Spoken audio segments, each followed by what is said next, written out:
বিজয়গড় অঞ্চলের নামকরা একটা পুজো কালজয়ী। মোম রঙের উপর বেশ করে কাজ হয়েছে। কিছুক্ষণের জন্য কি মনে হচ্ছে আমরা ছোটোবেলায় চলে এসেছি। এই চারপাশটা যতটা কালারফুল, এই পাশটা কিন্তু অতটা কালারফুল না। এখন চলে এসেছি শ্রী কলোনি সমাজ সংঘ, বিজয়গড় অঞ্চলের নামকরা একটা পুজো। এবারে ওনাদের ভাবনা কালজয়ী।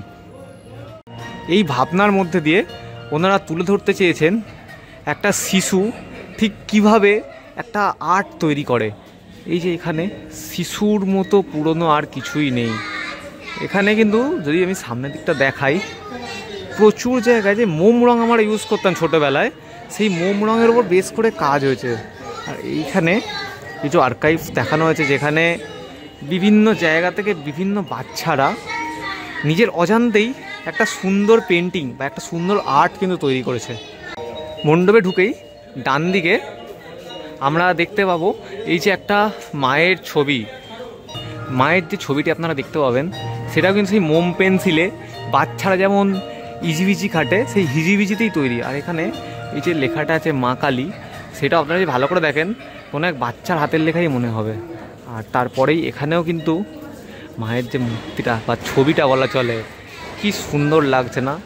একটা বাচ্চার হাতে তৈরি এত সুন্দর একটা আর্ট, অসম্ভব সুন্দর। এখানেও কিন্তু সেই মোম পেন্সিলে হিজিবিজি কেটেও কিন্তু প্রচুর জিনিস দেখানো হয়েছে চারি-পাঁচটা প্যান্ডেলের।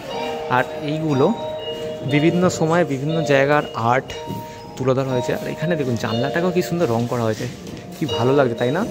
কিছুক্ষণের জন্য কি মনে হচ্ছে আমরা ছোটোবেলায় চলে এসেছি। আমরা বাড়ির দেয়ালে ঠিক এরকমই আঁকিবুকি কাটতাম। মনে পড়ে সেই দিনের কথা। এরকম আঁকিবুকি কাটার জন্য বাবা মায়ের কাছে কত বকুনি খেয়েছি ঘরের রং নষ্ট হয়ে যাওয়ার জন্য। আর সেই আঁকিবুকি নিয়েই কিন্তু এবারে শ্রী কলোনি সমাজ সংঘের মণ্ডপ সেজে উঠেছে। চারি-পাঁচটায় কিন্তু এরকম আমরা ছোটোবেলা ঠিক এরকমই করতাম। মানে পার্টিকুলার আমার কিন্তু মনে পড়ে যাচ্ছে ছোটোবেলার কথা। চারপাশটা কিছুটা এইরকম। আর সামনের দিকটা কালার প্যালেটটা যদি দেখেন, এখানে কিন্তু শুধু ব্ল্যাক কালার ইউজ করা হয়েছে। চারপাশটা যতটা কালারফুল, এই পাশটা কিন্তু অতটা কালারফুল না। এটা হচ্ছে এবছরে শ্রী কলোনি সমাজ সংঘের প্রতিমা। ভালো করে যদি দেখাই, প্রতিমাতেও কিন্তু সেই মোম পেন্সিলের হিজিবিজি কিন্তু ফুটে উঠেছে। যেন মনে হচ্ছে না একটা ছোট্ট শিশুর তৈরি প্রতিমা।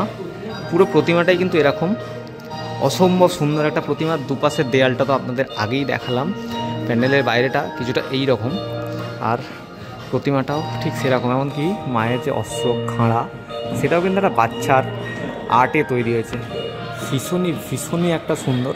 প্রসঙ্গত বলে রাখি, এবছর আমাদের থিম শিল্পী তাপস দত্ত।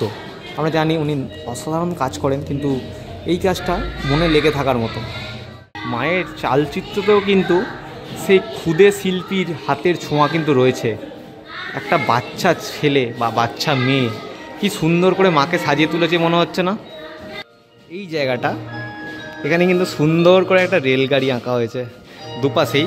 এই নিচের অংশটা কিন্তু রেলগাড়ি আঁকা হয়েছে, ভীষণই সুন্দর লাগছে।